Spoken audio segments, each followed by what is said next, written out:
ठहरो मत, अपने जुनून को वो फान दो।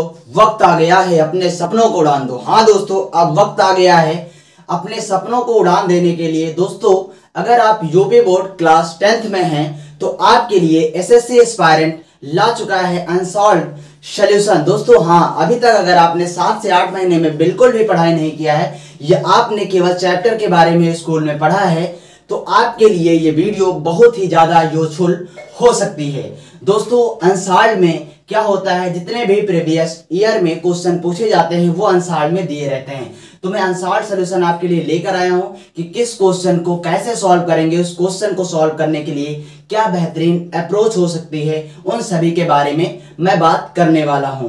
दोस्तों, अगर आपको स्कूल में केवल चैप्टर के बारे में ही बताया गया है तो आप बिल्कुल निश्चिंत रहिए। मैं हर एक चैप्टर से ज्यादा क्वेश्चन कराने की कोशिश करूंगा और अनसॉल्व्ड आप मान के चलिए कि मैं आपको अनसॉल्व्ड पूरा का पूरा सॉल्व कराऊंगा। तो दोस्तों, मैं आपको पहले अपने बारे में बता देता हूं कि मेरा नाम है मोहित कुमार और मैं लगभग ऑफलाइन में 5 साल से पढ़ा रहा हूं। दोस्तों, मैं अब आपके लिए ऑनलाइन भी आ चुका हूं, तो मैं अब आप सभी को ऑनलाइन पढ़ाने वाला हूं।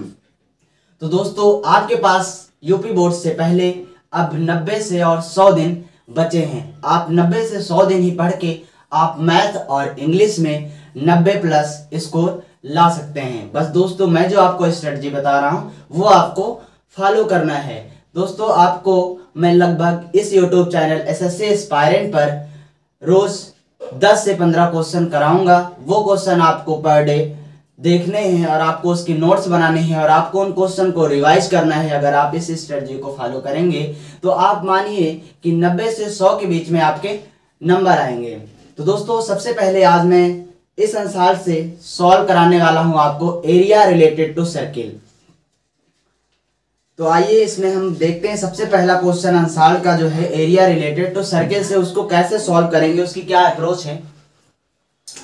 चलिए यहां पर देखिए, एक ऐसा फिगर बना हुआ है। दोस्तों, अगर आपको लगता है कि आप इन सभी चीजों को पढ़ चुके हैं तब पर भी आप इस वीडियो को देखिए। आप थोड़ी सी उसके स्पीड बढ़ा सकते हैं, जैसे 1.5x या 2x पर भी इस वीडियो को देख सकते हैं।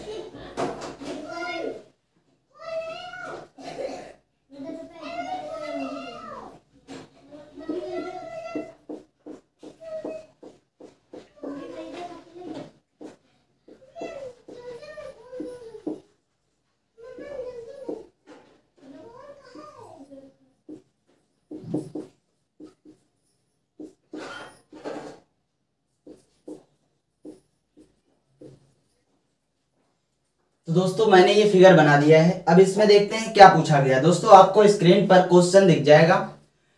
अगर आपके पास अनसॉल्व्ड है, ये अनसॉल्व्ड है दोस्तों, यूपी बोर्ड अरिहंत का है। अरिहंत का आप अगर अनसॉल्व्ड आप जानते हैं तो आप उसको खरीद लीजिएगा। पेज नंबर 3 पर क्वेश्चन नंबर 6 का ख नंबर है। इसमें दिया गया है, दी गई आकृति में त्रिज्यखंड OACB दोस्तों यहाँ पर दिया है OACB, ये एक त्रिज्यखंड है वाले वृत्त जिसका केंद्र O है का चतुर्थांश है। यदि OD बराबर 2 सेंटीमीटर दिया है तो छायांकित भाग का क्षेत्रफल ज्ञात कीजिए। तो दोस्तों, यहाँ पर ये क्या दिया है, छायांकित भाग। इस छायांकित भाग का क्या निकालना है, छायांकित भाग का दोस्तों क्षेत्रफल निकालना है। तो दोस्तों, आपको पता है ये एक त्रिज्यखंड दिया है, ये त्रिज्यखंड। अगर ये त्रिज्यखंड दिया है तो आप यहां से देख पा रहे होंगे पूरे त्रिज्यखंड में केवल इस चीज का एरिया पता करना है, केवल इस चीज का। अगर आपको पता है, अगर मुझे त्रिज्यखंड का पूरा फार्मूला पता चल जाए, यानी त्रिज्यखंड का अगर मैं पूरा एरिया निकाल लूं और उसमें से ये वाला जो मुझे वेस्ट नहीं चाहिए इसको मैं माइनस कर दूंगा, यानी कि ट्रायंगल जैसा दिख रहा, ये अगर माइनस कर दूंगा तो हमें इस ऊपर वाले हिस्से का क्या एरिया पता चल जाएगा। तो दोस्तों देखिए, इसको कैसे सॉल्व करेंगे। दोस्तों, इस क्वेश्चन को समझने से पहले मुझे ये समझना पड़ेगा कि ये त्रिज्यखंड होता क्या है, कैसे इसका हम फार्मूला निकाल सकते हैं। तो दोस्तों, मैं आपको बता दूं, ये जो त्रिज्यखंड होता है, पहले आपको समझने के लिए मैं सर्किल बनाता हूं। जैसे ये सर्किल है तो ये सर्किल का ही भाग होता है त्रिज्यखंड। और ये कैसा भाग होता है, मान लीजिए हम इसको सर्किल को 4 बराबर भागों में बांट देते हैं। दोस्तों, आपको पता है ये सर्किल का क्या होता है, सेंटर होता है, ठीक है। फिर आपको पता है ये सेंटर होता है, सेंटर से लेकर ये इसकी क्या होती है, सर्कमफ्रेंस होता है। सर्कमफ्रेंस हिंदी में इसको बोलते हैं परिधि। अच्छा, केंद्र से लेकर परिधि तक के डिस्टेंस को ही हम लोग त्रिज्या बोलते हैं। क्या बोलते हैं दोस्तों, त्रिज्या। त्रिज्या बोलते हैं। और इंग्लिश में क्या होता है, सेंटर से लेके सरकमफ्रेंस, इसको इंग्लिश में सरकमफ्रेंस बोलते हैं और इसको सेंटर बोलते हैं। तो यानी कि सेंटर से लेकर सरकमफ्रेंस तक के डिस्टेंस को क्या बोला जाता है, रेडियस बोला जाता है, रेडियस बोला जाता है दोस्तों। तो मैं आपको बता दूं कि इसका त्रिज्यखंड क्यों नाम पड़ा। आप देख पा रहे हैं सेंटर से लेकर यहां तक भी क्या गया है, परिधि तक गई लाइन, और यहां पर भी केंद्र से लेकर परिधि तक लाइन गई है। तो आप ये भी देख रहे हैं त्रिज्या है, ये भी त्रिज्या देख रहे हैं, और ये आप देख रहे हैं इसको बोलते हैं चाप, इसको बोलते हैं चाप। और यही पूरा फिगर क्या कहलाता है, त्रिज्यखंड कहलाता है। यही पूरा एरिया क्या कहलाता है, त्रिज्यखंड कहलाता है, और इसी को इंग्लिश में बोलते हैं सेक्टर।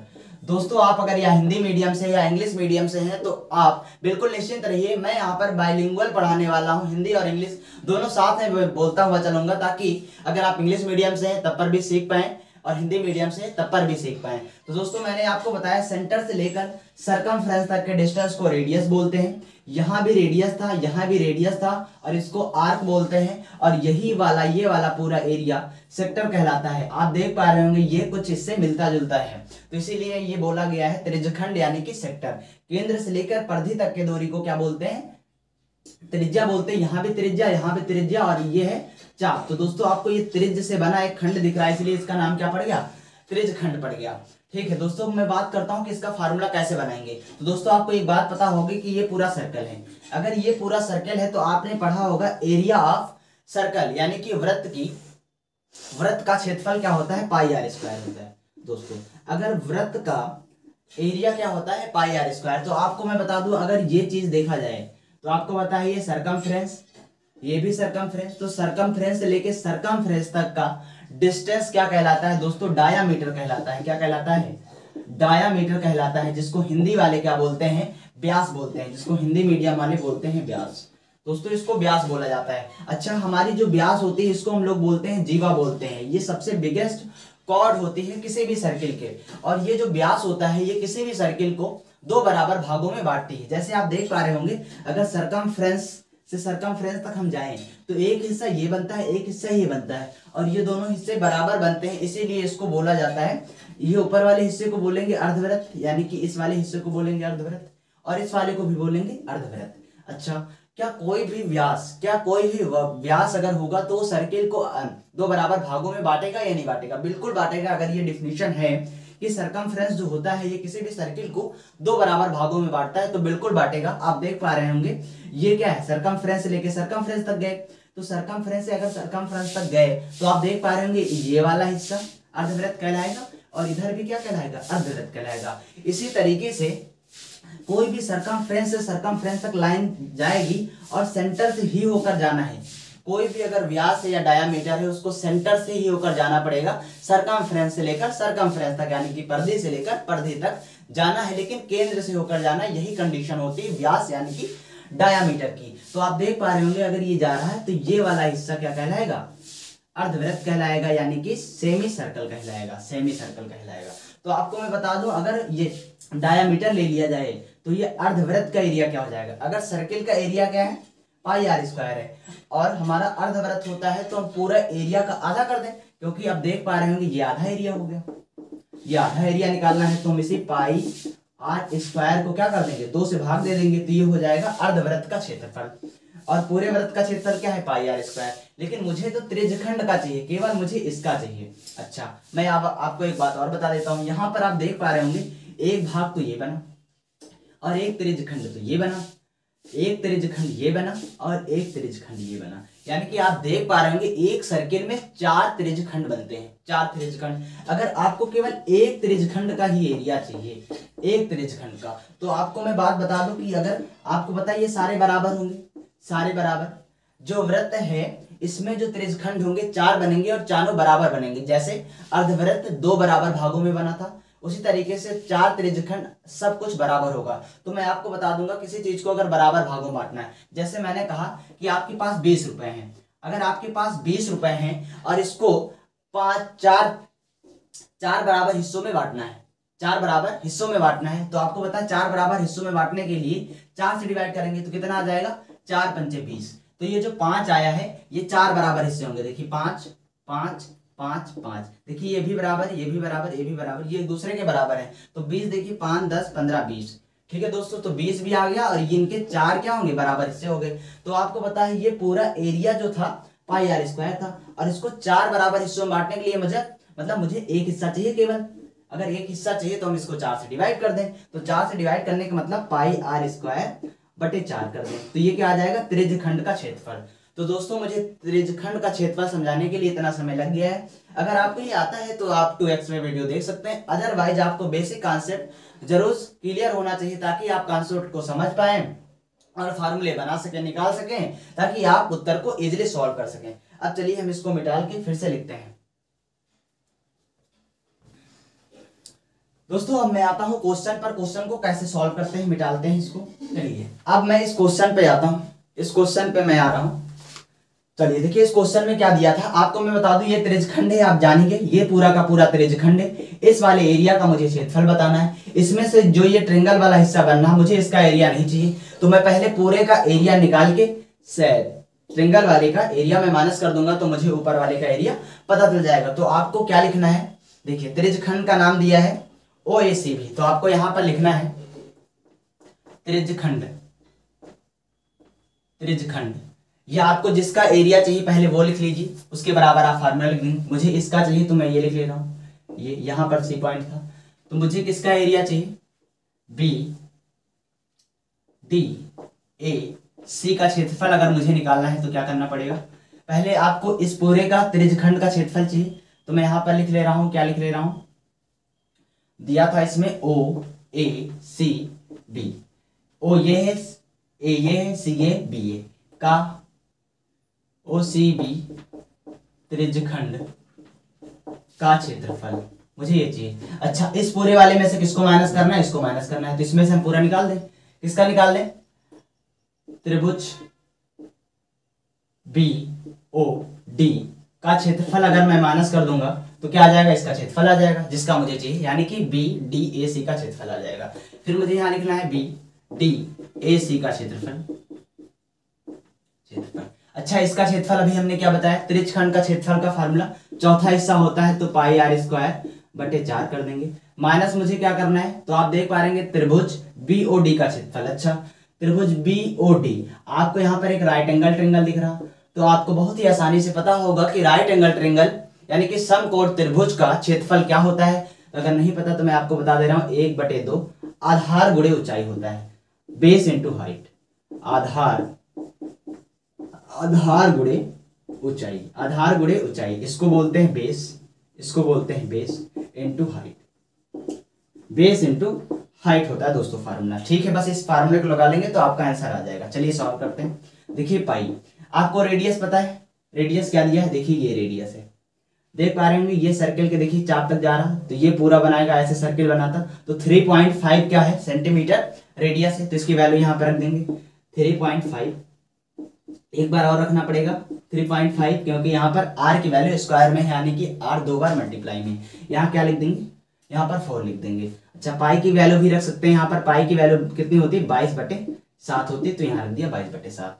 माइनस मुझे क्या करना है, 1/2 आधार, आधार आप देख पा रहे होंगे ये ट्रायंगल में 3.5 है। ऊंचाई क्या है, तो ऊंचाई इसमें 2 है। दोस्तों कई लोग सोच पा रहे होंगे कि यहाँ पर भी 3.5 रखा, एक बार आप वो बता रहे हैं, रेडियस बता रहे हैं, एक बार आधार बता रहे हैं। तो दोस्तों मैं जब मैं त्रिज्यखंड में जा रहा हूं, यानी कि सर्किल को जो मैं ले रहा हूं, तो ये सर्किल का क्या होगा, रेडियस होगा 3.5। अच्छा जब मैं इस ट्रायंगल को भी लूंगा तब ये इसका क्या बन जाएगा, ये तो बन जाएगा लंब, ये बन जाएगा कड़, और ये बन जाएगा आधार, तब बन जाएगा ये हाइपोटेनस कहलाएगा, ये परपेंडिकुलर कहलाएगा, और ये बेस कहलाएगा उसमें। तो इसीलिए यहाँ पर बेस भी हो जाएगा और ये ट्रायंगल हो जाएगा। क्यों, क्योंकि त्रिज्यखंड के हिसाब से ये 3.5 क्या है, रेडियस है, और इसमें आधार क्या है 3.5। इतनी बात आप समझ गए होंगे। बस अब इसको सॉल्व करना है। सॉल्व करेंगे, देखिए यहाँ पर पॉइंट हटाएंगे 10 आ जाएगा, यहाँ भी पॉइंट हटाएंगे 10 आ जाएगा। चलिए अब इसको काट पीट लेते हैं। यहाँ पर देखेंगे 7×5 35 हो गया। यहाँ पर देखिए 5 से कितनी बार में कट जाएगा, 2 बार में कट जाएगा। यहाँ पर देखिए 2 से कितनी बार में कट जाएगा, 11 बार में कट जाएगा। यहाँ देखिए फिर काट लेते हैं, यहाँ 0 आ जाएगा, यहाँ कितना आ जाएगा 2×5 10, और यहाँ आ जाएगा 5×7 35।